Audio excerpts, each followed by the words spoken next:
कुमार विश्वास की राम कथा में ऐसे कई गहरे सबक छिपे हैं जो आज के हमारे इस मॉडर्न कॉम्प्लेक्स वर्ल्ड के लिए एकदम फिट बैठते हैं। तो आज हम उन्हीं सबकों को समझने की कोशिश करेंगे। तो अवध ओझा सर की ये बात कितनी सच है ना? आज का इंसान या तो अपने मोबाइल में घुसा है, या दोस्तों के साथ, या फिर रिश्तेदारों में। मतलब हम हमेशा कनेक्टेड तो हैं, पर शायद इसी वजह से खुद से ही डिस्कनेक्ट हो गए हैं। और होता क्या है, हम दिन भर अपने लाइक्स गिनते हैं, किसी बात पे गुस्सा आया तो लंबे चौड़े कमेंट्स लिख देते हैं और हमें लगने लगता है कि बस जो हम सोच रहे हैं वही परम सत्य है। दूसरे का नजरिया समझने की या खुद की सोच पर थोड़ा सा भी शक करने की गुंजाइश ही नहीं बची है। और एक तरफ तो ये सोशल मीडिया वाला बदलाव है, दूसरी तरफ हम एक ऐसी टेक्नोलॉजी के दौर में जी रहे हैं जो सब कुछ बदल रही है। हम बात कर रहे हैं डीप लर्निंग जैसी चीज़ों की, जो समाज को एक नए तरीके से शेप दे रही हैं। तो सवाल यही उठता है कि इस इन्फिनिट डेटा, इस कभी न खत्म होने वाले डिस्ट्रैक्शन के बीच हमें सही रास्ता मिलेगा कहाँ से? और इसका जवाब शायद उन्हीं कहानियों में है जो हम सदियों से सुनते आ रहे हैं। तो चलिए राम कथा से अपना पहला सबक लेते हैं।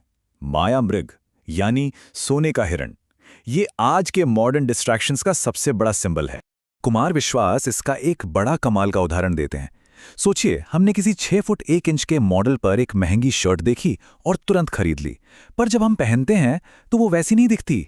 यही तो है सोने का हिरण, दूसरों को देखकर एक ऐसे भ्रम के पीछे भागना जो असल में खुशी नहीं देता। तो यहां दो रास्ते हैं। एक है पाने का दर्द, मतलब हमेशा ये सोचना कि उसके पास वो है तो मेरे पास भी होना चाहिए। और दूसरा है पर्याप्तता की शांति, यानी जो है उसमें खुश रहना। और असली सुकून, असली खुशी इसी दूसरे रास्ते पर है। ये कहानी सुनिए।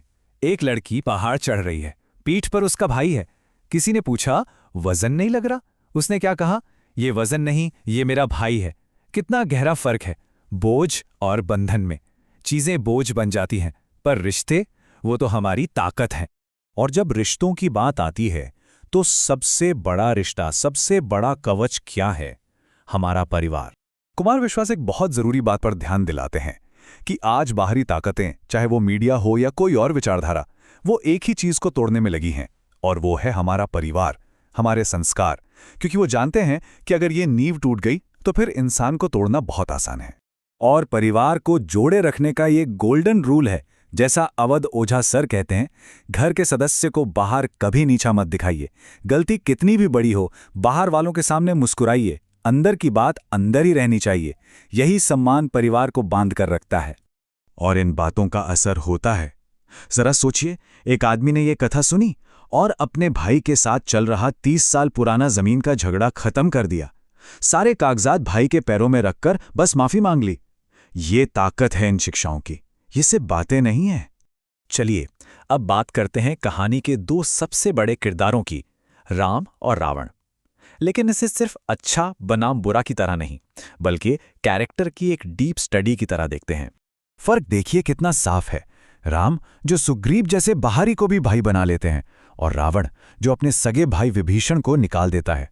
राम को जंगल में एक मौका मिलता है जिसे वो नैतिकता के कारण ठुकरा देते हैं, और रावण दूसरे की पत्नी के पीछे चला जाता है। यही चरित्र का फर्क है। रावण जिसके पास 10 लोगों के बराबर बुद्धि थी, एक मामूली से तपस्वी से कैसे हार गया? क्यों? क्योंकि लड़ाई बुद्धि की थी ही नहीं, लड़ाई थी मेरे पास पर्याप्त है और मुझे और चाहिए के बीच की। रावण की हार उसकी बुद्धि ने नहीं, उसकी हवस ने करवाई। कथा का एक और बहुत ही खूबसूरत पहलू है अनुभव का सम्मान, जामवंत की दृष्टि। जरा उस सीन को इमेजिन कीजिए। समंदर किनारे सारे युवा वॉरियर्स अपनी अपनी ताकत का अंदाजा लगा रहे हैं। कोई कहता है मैं इतनी दूर जा सकता हूं, कोई कहता है मैं उतनी दूर, पर कोई भी पार नहीं कर सकता। और तब उस भीड़ में एक बुजुर्ग थे, जामवंत। उन्होंने हनुमान की भूली हुई ताकत को पहचाना। और यही बात आज भी लागू होती है। हर परिवार में एक जामवंत होना चाहिए, एक ऐसा बड़ा बुजुर्ग जो तब आपके कंधे पे हाथ रखे जब आप थक चुके हो, डाउट में हो, और आपको आपकी असली ताकत याद दिलाए। अब आते हैं आखिरी और शायद सबसे दिलचस्प पॉइंट पर, विवेक, दुनिया की सबसे बड़ी एआई। आजकल हर तरफ एआई की ही बात है ना, कि भारत एआई की रेस में पीछे रह रहा है, सरकार को कुछ करना चाहिए, वगैरह वगैरह। हम टेक्नोलॉजी को ही भविष्य मान बैठे हैं। लेकिन कुमार विश्वास यहीं पर एक बहुत गहरी बात कहते हैं। वो कहते हैं कि दुनिया की सबसे बड़ी आर्टिफिशियल इंटेलिजेंस तो माँ में बनाई गई है। सोच कर देखिए, आपने खाने का पहला निवाला लिया, कुछ कहा भी नहीं और माँ ने नमक आपकी तरफ बढ़ा दिया। कैसे? उन्हें बस पता चल जाता है। ये वो इंटेलिजेंस है जो प्यार और अपनेपन से आती है। कोई मशीन, कोई एल्गोरिथम इसे रेप्लिकेट नहीं कर सकता। तो सवाल यही है, इस कॉम्प्लेक्स दुनिया में जब हमें जवाब चाहिए तो हमें पहले किस इंटेलिजेंस से पूछना चाहिए? उस एआई से जो कोड से बनी है, या उस विवेक से जो प्यार और अनुभव से बना है? ये एक ऐसा सवाल है जो हम सबको सोचना चाहिए।